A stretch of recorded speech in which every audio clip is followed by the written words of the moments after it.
અજવાળી રાતમાં જોયું તો બહાર સંપૂર્ણ પ્રકાશિત ચંદ્ર,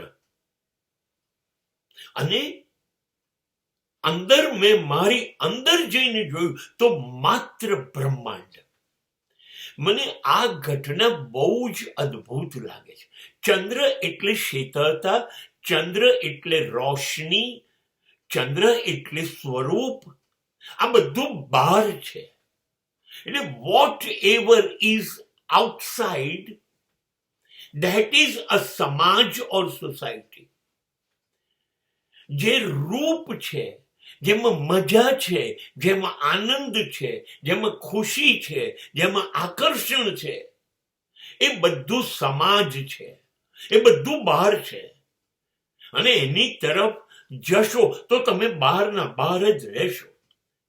પછી એ ઘર, પછી એ મકાન, પછી સમૃદ્ધિ, પછી સંપત્તિ, પછી સગાઓ, પછી સંબંધો, ત્યાર પછી સત્તા, બધું જ, પણ બધું જ બહાર.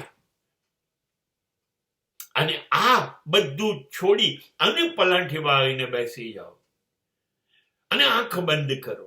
દુનિયાના અવાજોને સાંભળવા માટેની કાનને ના પાડો અને મનને કો વિચાર બંધ કરીને અંદર ઉતરી જાઓ. અંદર એક આકાશ છે, એક આકાશ છે જેમાં અનેક સૂર્યો પ્રકાશિત છે, અનેક ચંદ્રની ઠંડક છે. બધું જ અંદર છે. સમગ્ર બ્રહ્માંડ અંદર છે.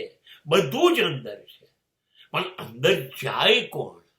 અંદર કોઈ આકર્ષણ નથી ને.